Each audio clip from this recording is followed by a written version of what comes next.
Bonsoir, Monsieur Joseph. Bonsoir, monsieur. Vous êtes le rédacteur en chef du journal de la bande humaine SICA et de Viva Magazine. Il y a quelques semaines, deux drames qui s'est produit, deux présumées sorcières qui ont été bastonnées et puis envoyées à la gendarmerie de Lomé. Vous avez fait le déplacement au ministère de la Sécurité.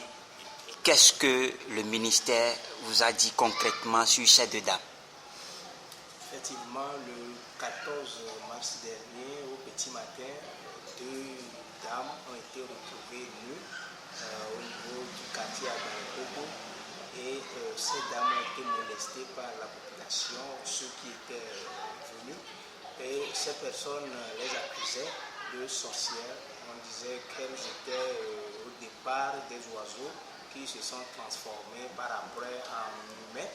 Donc on les avait bastonnés jusqu'à ce que la gendarmerie n'arrive pour les secourir et les apporter ou les amener avec eux. Donc c'était ça. Et quand nous, au niveau de la rédaction de SICA, nous avions suivi l'événement et on s'est dit c'est quand même assez simple si des oiseaux peuvent se transformer en humains comme ça, c'est quelque chose d'invraisemblable. Donc on va fouiller pour savoir réellement ce qui s'est passé. Et dans nos démarches, comme vous venez de l'évoquer, nous avions été au ministère de la Sécurité et de la Protection civile. Donc on a été chez le ministre Yack Damhan qui nous avait reçus, mais pas lui en tant que ministre, son directeur de cabinet, son attaché, qui est le lieutenant-colonel Akobi, parce que le jour-là, le ministre même était en réunion urgente, donc il nous a fait recevoir par l'attaché de cabinet Akobi. Donc quand nous avions été reçus, on a posé le problème et le lieutenant-colonel Akobi nous avait donné la version selon laquelle quand les deux dames ont été secourues par la gendarmerie, elles ont été convoyées directement à l'hôpital de Zébé, l'hôpital psychiatrique de Zébé, pour examination parce qu'on les soupçonnait de règlement mental. Donc ces dames ont été convoyées là. Et selon l'attaché du ministère, du ministre de la Sécurité, il n'y a pas d'indice en tant que tel pour qu'on dise que ces personnes sont des sorcières, mais les enquêtes étaient en cours, donc on verra dans les jours à venir ce qui pourrait advenir sur le fait que nous avions vécu. Et par après, il nous a donné le contact de l'une des familles, des deux femmes, et après nous sommes allés voir ces familles aussi pour pouvoir recueillir leurs avis sur ce qui arrive à leur fille. Voilà, après la visite de la famille, en ce moment, quelle analyse faites-vous à la verdict populaire des Togolais? Il faut dire d'abord que nous avions vérifié que la dame en question, elle s'appelle Gada Kosiwa Maouli. La dame sur la photo, celle qui est mince, c'est elle. Donc on a vérifié, les deux ont été admises effectivement à l'hôpital psychiatrique de Zébé. Et la famille nous a confirmé que depuis 15 ans,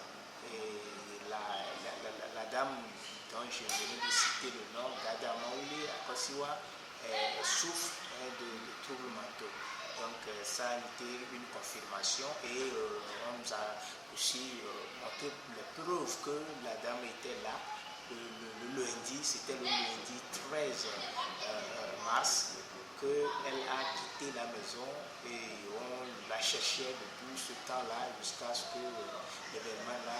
vienne le mardi 14 mars. Donc quand on voit un peu ce qui s'est passé, on se dit que vraiment il faut qu'on voir la manière ou la mentalité de nos citoyens, la façon de porter des jugements rapides sur des gens et de donner des sentences au même moment. Il faut que vraiment une sensibilisation soit faite pour que la population change de mentalité. Ces dames, jusqu'aujourd'hui, aucun indice ne montre qu'elles sont des sorcières. Aucun indice ne montre qu'elles sont des sorcières. Et même si elles en étaient une,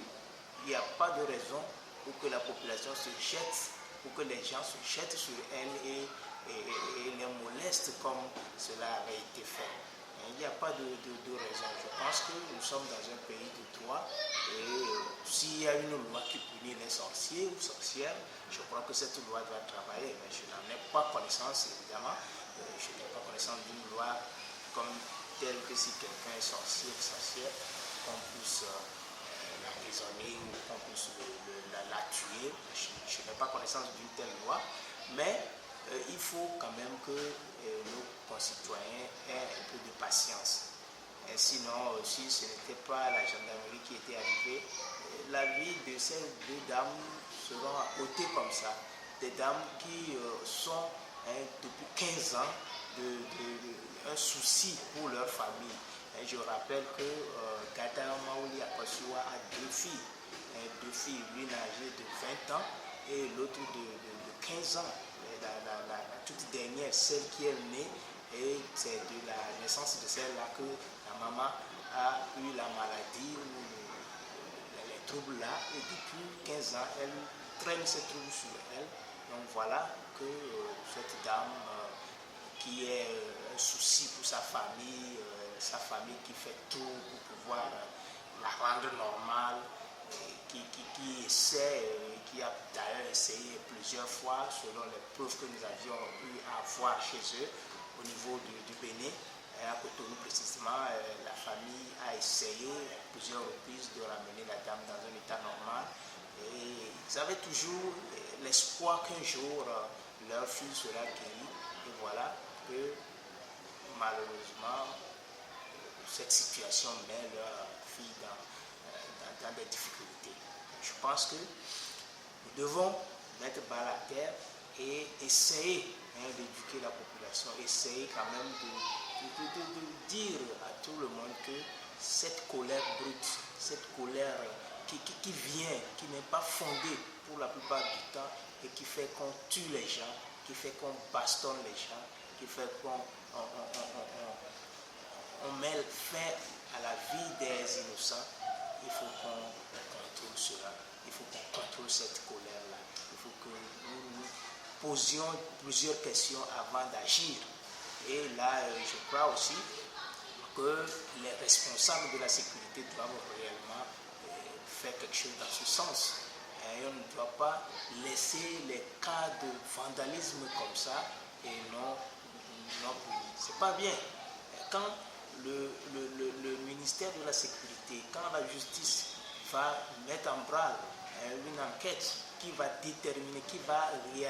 arriver à détecter ces personnes qui ont pu commettre ces forfaits sur les dames là, et on va punir ces personnes et tout le monde sera au courant que réellement c'est des inventions que ces personnes ont faites et on va les punir sévèrement selon la loi. Je crois que ça va apprendre à d'autres aussi de ne pas agir de cette façon. Mais si nous allons continuer comme on a l'habitude de le faire, de commencer des enquêtes et de ne jamais les terminer, de ne jamais trouver une issue à ces enquêtes-là, je pense que ces genres de choses vont continuer. Vous voyez par exemple, dans la même semaine, il y a eu 3 personnes tuées dans le quartier de Zosimé, pas loin quand même de cette zone-là, et ces personnes ont été tuées par les forces de sécurité. Et on dit que c'est des braqueurs armés qui ont été tués. Rien ne prouve que c'est des braqueurs armés. Même si la police, même si la gendarmerie a ses preuves, il faut quand même qu'une explication soit donnée à la population. Il faut que ces preuves soient montrées à la population, comme on le fait d'ailleurs ailleurs. Quand vous entendez parler des tirs et autres là dans les pays où il y a le terrorisme qui menace, mais avant d'arriver à arrêter arrêter quelqu'un avant de tuer quelqu'un, mais il faut quand même que le responsable de la sécurité nationale dise concrètement de quoi ces personnes-là sont accusées. Et on ne tue pas et puis on vient montrer à la télé, on dit voilà, ce sont des braqueurs et les braves forces de l'ordre sont parvenus à les neutraliser. Bon, est-ce qu'ils prouvent que c'est des braqueurs? Est-ce que c'est les pistolets artisanaux qu'on trouve à côté d'eux? Ce sont ces armes-là qui prouvent qu'ils sont des braqueurs? Bon, c'est des questions qu'il faut, auxquelles nous devons trouver des réponses. Et je crois que la sécurité nationale a réellement une tâche, a réellement une responsabilité dans toutes ces choses-là. Merci, monsieur Joseph. Allô, Joseph, bonjour. Comment tu vas? Bon, par rapport à ça, j'ai déjà investigué. Les 2 femmes sont à l'hôpital de Zébé, hôpital psychiatrique de Zébé. Et j'ai même eu le son chez un assistant qui me l'a confirmé d'abord avant par téléphone. Et après, je suis allé investiguer moi-même. Et j'en ai parlé même déjà à Radio Zéphyr le jeudi passé dans une émission où il y a certains qui sont dans le quartier qui sont venus après l'émission pour dire que non, que moi je viens arranger les choses et que c'est des sorcières et que pourquoi moi je viens dire qu'ils sont à l'hôpital. Il dit non, le journaliste ne s'en tient pas aux faits divers, à la sensation. Moi, je parle sur des sources scientifiques et des sources vérifiables. Pour moi, je me base sur ce qui est vérifiable et sur ce qui est scientifique. Les 2 dames sont à l'hôpital psychiatrique de Zébé. Les familles étaient là et les familles ont dit que véritablement que l'une, la grosse dont sa famille est au Bénin, a dit qu'effectivement elle était souffrante et que après on l'a ramenée chez un parent à Lomé. C'est chez le parent qu'elle a pris la fuite. On ne sait pas là où elle est partie. Donc bon, on ne sait pas. Mais l'hypothèse est que pourquoi les 2 se sont retrouvés. Bon, pour l'hypothèse du commun des mortels, pourquoi les 2 se sont retrouvés. Mais moi je ne travaille pas sur des hypothèses. C'est vrai qu'on peut se poser ces questions. Ce qui est scientifique. Le médecin, quand je suis allé à l'hôpital de Zébé, les médecins ont dit qu'effectivement, qu'elles ont des délires et que Américains n'ont eu beaucoup, alors Américains ont consulté Américains. Bon, tu sais, ceux qui sont à l'hôpital de Zébé, c'est des moyens. Si tu n'as pas les moyens, tu ne veux pas envoyer un parent à Zébé. Les médicaments sont chers, la consultation est très chère, etc., etc. Donc, ce qui fait que donc suite à ça. Donc voilà un peu la situation. Bon, les gens sont venus après l'émission à Zéphyr. Alors que je n'ai aucune relation avec cette dame, moi je fais mon travail de journaliste, je fais mon travail d'investigation pour informer l'opinion de la véracité sur des bases scientifiques. Les médecins ont dit mais on est malade, on me les raisonne. C'est vrai, traditionnellement au Bénin, à Zéto, au Gain, à l'eau, au Kwahemena, on va raisonner. Moi, ce sont des choses spirituelles que je ne maîtrise pas, dont je n'ai pas les moyens de vérifier aussi. Mais les moyens que j'ai aujourd'hui pour vérifier, c'est la science. Et la science, c'est les médecins qui sont formés en ce sens, qui disent qu'elles sont des malades. Et aujourd'hui, elles sont à l'hôpital de Zébé. Voilà la confirmation que je peux te donner. Mais je vais t'envoyer le son d'un assistant qui travaille dans le centre, lui que j'ai interviewé premièrement par téléphone, qui a confirmé l'arrivée des 2 dames. Donc voilà un peu la situation. Pour les acteurs qui sont les toi t'es pas du numéro qui est pas nous avons marqué nos informations à ce que ça nous dans message à coup image à quelqu'un mais mardi matin très tôt sur 7h dès que quoi mal comme va jamais à ton on va mardi quelqu'un là pour midi à au plan va bien bon ça moi nous pas quoi nyambe obé dans bout et on le dit ça et ça ame Kenya me lo to ale ame eba mo ko photo ale wa zapiji ya oso kana o ba do lo me be o je o me ne vo o la to Central American boy la ba mi bo egbe mi ji am le permanence et ame bitu toi no via ku do dada ba me bitu ki ya no dada bo le bene be so le ale ke bele le fune dada lo e dada ko ba daro Togo le Togo to we pe ba daro no via bo wa no via be yin so ba lo bi de ko e fi e kwa e be si jo lo e bo beto le bola home kwa o yo le ji tafi yo yi kana na ya fi pe mbo yo ba sebe o le amedo le ya pale pejo la bo yi heavis ro o hevi va jẹ nípa tọ́lá gbẹtọ́ yóò bá zọlọ ìpàdé yóò bá kẹrù tí bẹ́ẹ̀ hàn bí wàá dá kó o bẹ hevi ya lè mi agbó wọn lọ sọjọ́ rẹ̀ tí wọ́n bẹ ní de yóò múlẹ̀ wà bọ́lá kó inú àṣẹwí ni ils soient fabriqués de toutes pièces alors àtọ́ àwọn ìfẹ́ kó pọ̀ lẹ́kọ́kọ́ lè ta pọ̀ àyè ó pààyàn sọ́wọ́ntì eré ìjàn rẹ̀. Nene mi sebe mi awo ni dada gada mauli me dada mi ne ya nya novia di fonyeria into fonyeria mi po ni so le mo ojibe nya novia o ba po e la gba e pedo wa ku bude ile o la mama e du akekin nezi ba po o be azito nya novia ni na to dono e do cabelo ni tanto me vedo con questo e tone ti ma tone ti via e le da via pensa come hanno le dame quindi dite dite ma che va via après 3 mois et va tout la partie au kunya no le dikamo a lo métier a tipa a mi femme de tout aussi et doit toi dire mais dit après 3 mois et va toi dire aka kemgbe onye nọ ba dange dole nya le bene abome ile na ba dange dole ambe obinya dole le ka ba endo ba kwea no itato ebe tamunyo ile kana na fompo anu wonu nya no ile na sime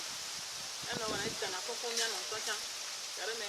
to na la to la home la ba ya mo ba home ya mo ba tono na fun la da u la ko ti o to be ke na la pleva kinya ko ku ya wi ma donc eme do awon ebe de na u le do kwenti kapa de na u mi blobe e divia me le ne ya to ba to a ke dia ya le de na de ni to apu to asidan pu divia me to asidan pu to ba e fe gwa ke ba dia e di a fait 3 mois et ma to di ni je soin le dia no ti se ba ya le ya ti de ngba okay ngba le ba ba di ni ngba le kare ni ya e wa da ti e divia me do ori mi dia wa le no bi ni agbo ye le fi o le lo me le fi on ne peut pas la ba ye ti ku ke di je ma to di ni e ba ti la ba ti se mi ana ba gbo ni ona ba kule so yi bene presso bene ani vale ale ya ti ku do no ku do ra o pere ka e troppo re come ava na nya be violo la no fanzi e la so ma te e la te ku do ku amle gbon bi be nya ke ma kare me be gbon bi be nya ma jo pleva no come me jo pleva nya no bi pleva ke pleva nya wo ke ku do bi ya jo kenjua ana eva didinto nyano vale le dokeka nyayom be nyano fu nya va didi ba so ni tudo ni nyom jane ga ho ya pakanto mi va si ni ba nyano e ba ko le to baji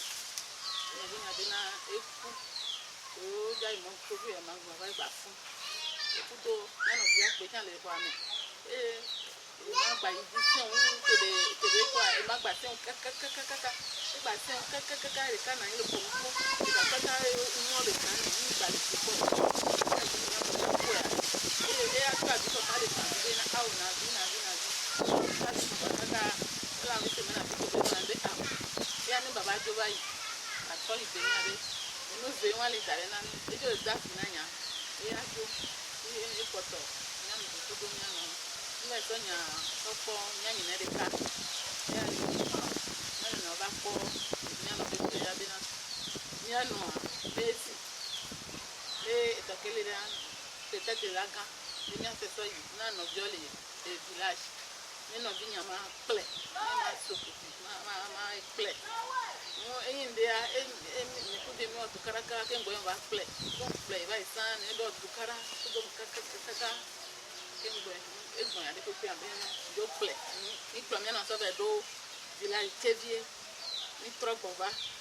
eye ba sɔ nɔvinya ba kplɛ sɔ yi bene mi kudo nɔvinya mi yi bene kemi dzo le funu eye kplɛ sɔ yi kɔndzi ɔbe kɔndzia privé nyemia fike de ba ŋgba kplɛ sɔ yi privé wo va do abi ŋu atike ne mi nene kemgbe wa se nene mía nɔ va ku mía nɔ kɔ nya yem te va etsɔ xɔ me wo di mía nɔ wɔ no kpata kemgbe mía va va après ngati ya da ɖe funu kudo di vinyo va va wo di mía nɔ wɔ ne gbegbe ko ŋgba nɔ fi nu se ne ɖeka ŋgba trɔ dzi Vu du sujet, et moi, il y a encore, je vais me poser question que...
bien quand nous va y conduire nous va quoi le fou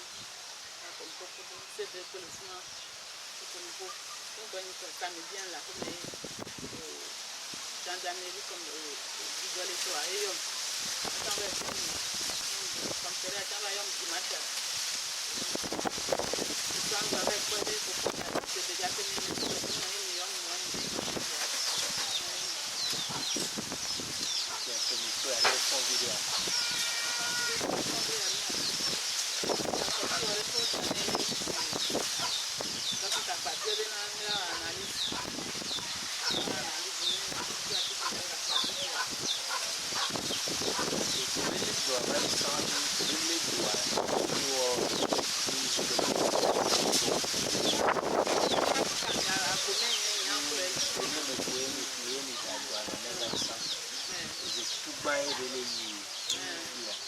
Wakwa meko Paul funare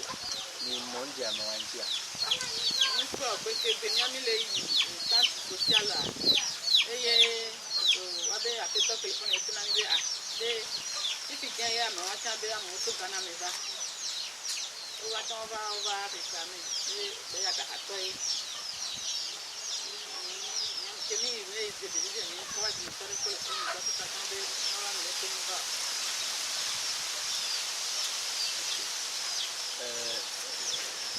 les fleurs mais à pas y aller et au port ouais là dans ça on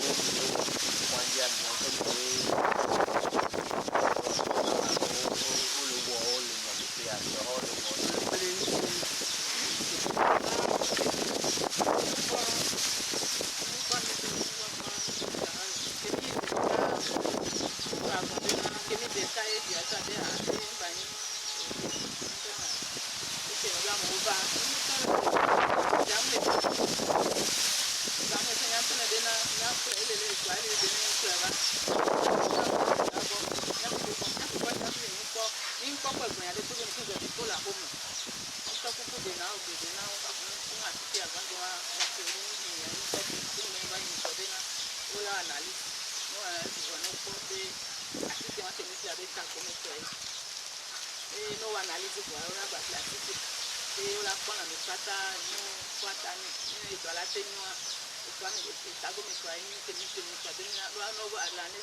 ya novia y care de más vita de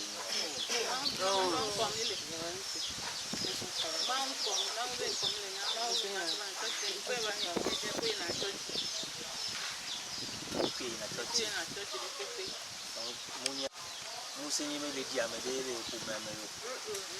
ke ngbo we enu ala to eji anyi ku we no akome na me daga nye ya le pele ke ji de bi fi fe to a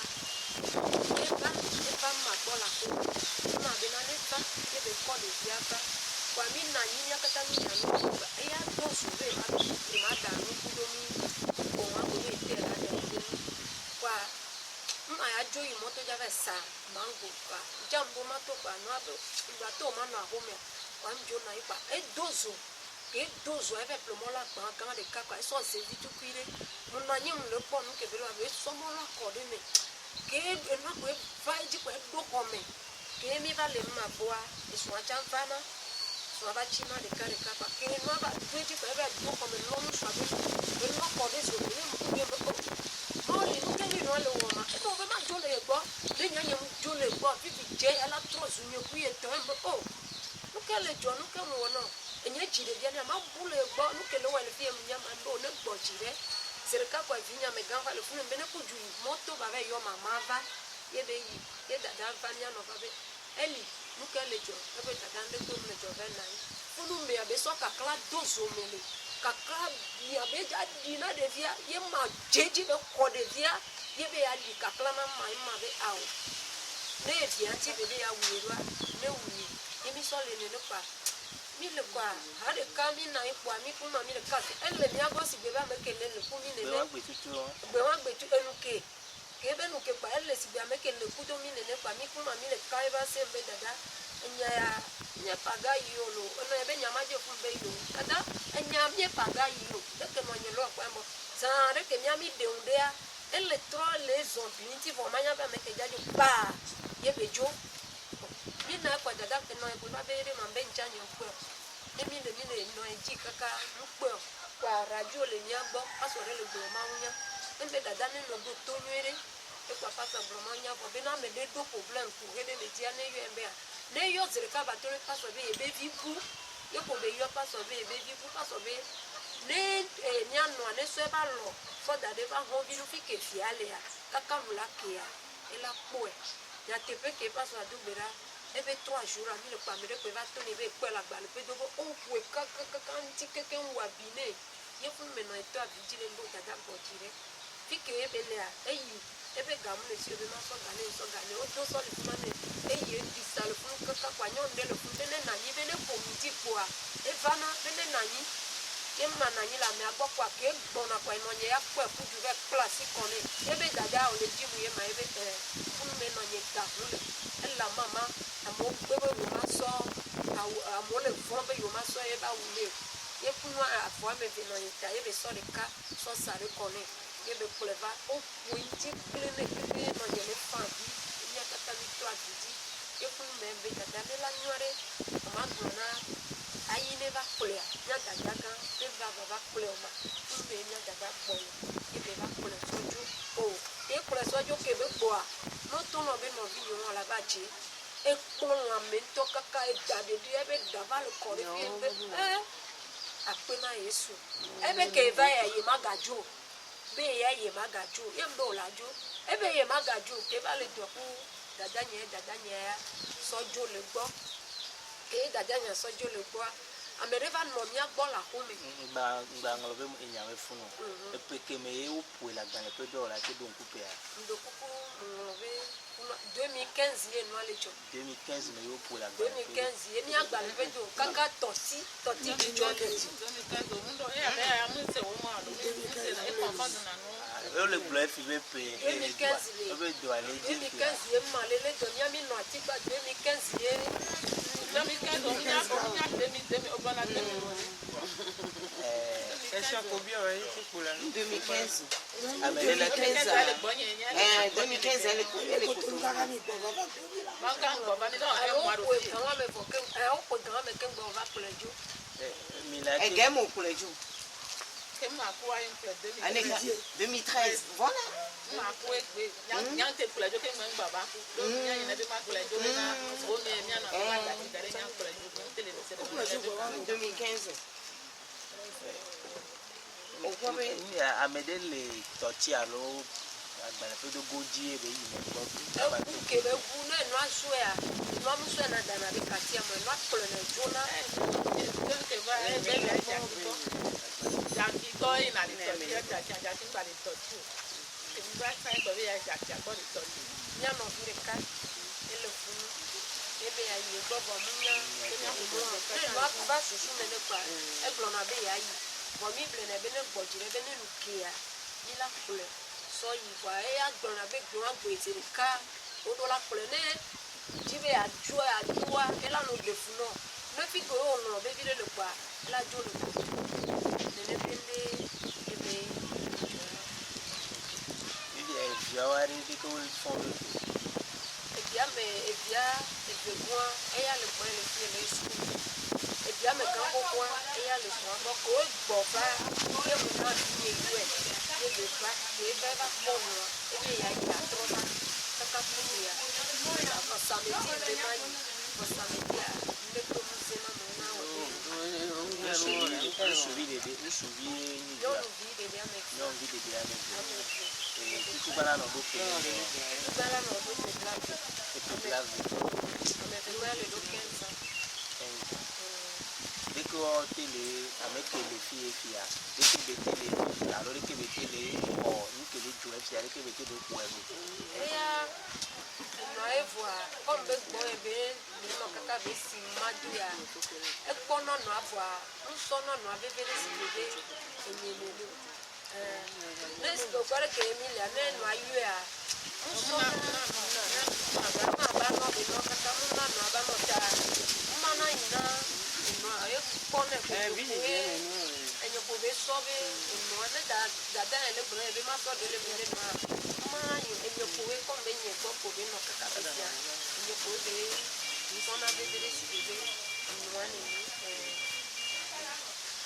Akpenami miagblɔ be mi ɖo miame adzeɖoɖo ame menuwo nenye be nya ɖe le ke mi susu be ena hiã be dukɔ ne sea alo woanya miate gblẽ ne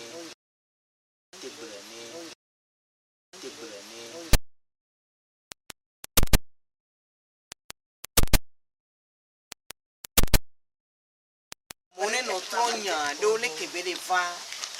Moule possible et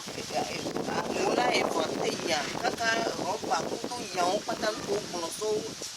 ameantia ya te pere ko moule. Et taji do le dompone. Et puis ame we aton ye le ya. Pe ame we aton. Entia ne enya le de pepe le ke mi ami la we do mi atronya te pe aso na mo ne se e mi la wo. Ne mi le jinya wala se kwa. On est yizebe, wa bio dokita ole fun. Wa wela tonya ona welu. Si e dokelele e beve le fun beve blechi amoba lo me o pole kebejo roa. Ma umu le jalo nyawo. Ma ula tu feno de kade. Le bonda je do si doa. Ma ula tronya ke so nawe. On traité na amede pepe nenu agbeton de pepe edu amebeni adawato chanke le mondia adawato ke le mondia echa amebeni amede pe matin amede pe ndo la traité adawato nenu entia enyinya ne wa tegbede jina edu ko pata be on ba no traité amede pepe ko we po le monde pepe diye ame adahe ame anya me dahe enu jode ame aji beva le monti po wa no po ame ba meni enu ke nyenye le jila gbo wa mo nyenye le jila gbo o le amobe susu nya no ponyo de agbeto de pepe a agbeto beni ne ame agbale do trouble le do de pepe a ame beni on gba ta fo ame no po le monji neni bani tutu gban va peut-être be eya meye ola sensibiliser à molé ne nde jone ne faut que be amoanya amo avli ameta ameko kekele funo ne vli ameta on est vli ameta on ba tati agbeto kenyi enu maumba nu aso na hihe mene wa pobe parce que on le gbon nde nyiyan enyewa mi akponyu de mi a respecter amede pepe dignité amebe dignité wa respecter ebe droit wa respecter surtout ebe dignité wa respecter ne wa kwa meke be nyane mu abdefi wa mu nyinde pepe we mu do mu ke mi le gboro won keke mu nyinde pepe o vidi pepe yi ye bedo éclampsie et 3 mois et noa jeji ne mi avait dit 15 ans bele dia mia ne mi dia mia yi docteur bo ne wa expliquer mon ani amere pepe que le mondia munyi e noa benyu veve se bendinami nous que joani so veve se grande bendinami veve se que benya mi on to le nye miamba mebeni nyame bude pepo miabe huwe leke ma défendre la pe huwa ma défendre ne amebucha kolate woni ne be nuna le monji anyi malon enti amere pe ngbalon nyanwa le du ameke o banyi tutu gban ko potea ne oda jeda mesi ne le soja mba gbo wa e hlonu elajo ka ko be kore hôpital de ji nenia les dapa pourquoi nous que preuve que mi do nous que mignon ne mi on to mi mia se to wa ni mama no pe la mere mais que to ne ni le froid mais mi am to ame ayo men ko e yo men ko Et Kobi elle est à mon domaine et il y a encore effectivement elle est diabétique. Effectivement, elle vient de Cotonou avec sa grande sœur. Elle n'a pas menti. Tout ce qu'elle a dit sur elle, c'est vrai. L'autre dame qui était, elle est vraiment folle. Elle aussi, elle n'est pas consciente. Elle a des troubles mentaux, c'est vrai. Mais il ne faut pas qu'on traite n'importe qui comme ça. Et n'importe comment. Il ne faut plus qu'on jette le pauvre sur une personne la traitant de n'importe quoi. Il faut que les autorités sensibilisent la population et que toutes les autorités, il faut qu'on se contrôle avec cette histoire de WhatsApp là. Il faut qu'on se contrôle. Ce n'est pas toutes les choses qu'on doit diffuser. Il faut qu'on vérifie les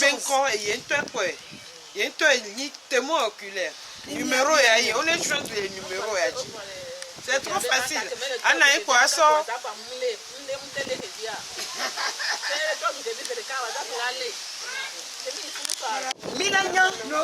Milanya, hoke mo polele.